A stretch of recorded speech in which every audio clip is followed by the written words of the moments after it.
Bienvenue à tous dans ce tour de l'actualité africaine sur TOTV Africa. Nous démarrons avec le Togo. Ce 3 février 2025, 14 personnes ont été condamnées à 10 ans de réclusion criminelle. Elles sont accusées de complot contre la sûreté de l'État, de groupement de malfaiteurs, de troubles aggravés à l'ordre public et destruction volontaire.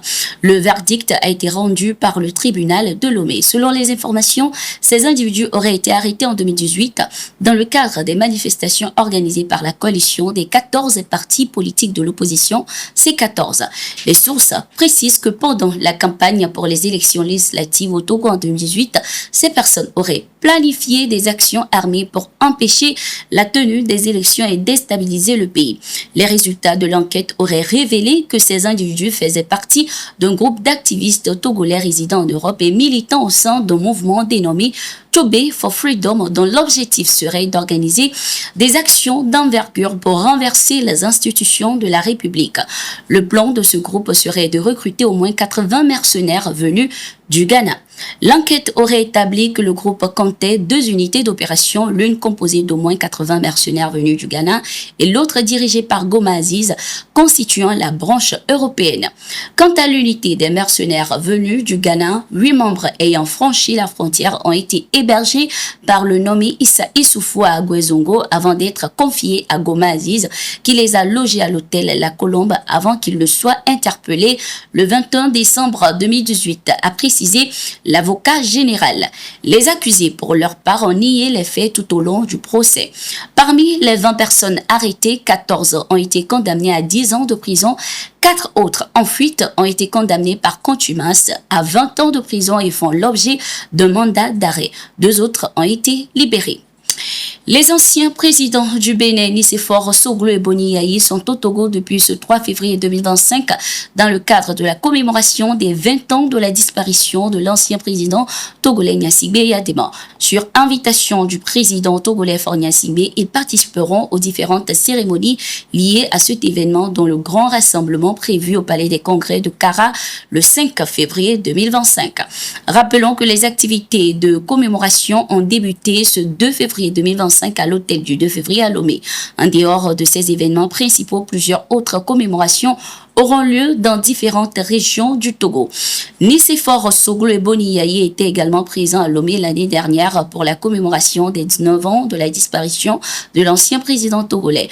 Olusegun Obasanjo, l'ancien président du Nigeria, était également présent.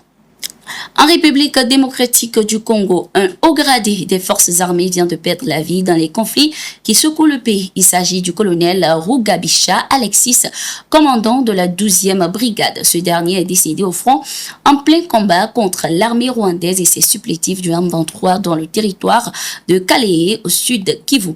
Le général-major Sylvain Ekenge, porte-parole de l'armée congolaise, a salué la bravoure du colonel Rugabisha, soulignant que sa mort constituait une perte inestimable pour l'armée et pour la nation congolaise. Le colonel Rugabisha était un officier respecté et apprécié de ses troupes, connu pour son courage et son dévouement, a-t-il précisé. Le colonel Rugabisha Alexis vient s'ajouter ainsi à la liste des hauts gradés des forces armées congolaises tués au combat par l'armée rwandaise, le M23. Il y a quelques semaines, le gouverneur militaire du Nord Kivu, le général-major Peter Sirimwami, a également été tué sur la Saké Goma en pleine supervision des opérations de l'armée. Selon les informations du gouvernement congolais, ce dernier a été tué par un tireur d'élite rwandais. Ce 4 février 2025, une délégation de l'Union des ressortissants des États membres de la CEDEAO et de l'AES a rencontré le ministre des Affaires étrangères du Burkina Faso, Jean-Marie Karaboko. L'objectif de leur visite était de réaffirmer leur soutien à la vision et à la lutte engagée par les 3 chefs d'État de la Confédération AES. Nous sommes venus traduire au ministre toute notre satisfaction quant à la création de l'AES et les encourager à continuer dans cette dynamique pour le bien-être des filles et fils de l'espace. AES. L'AES prône la dignité africaine et nous en sommes fiers, a déclaré le chef de la délégation Aïdara Moulaye.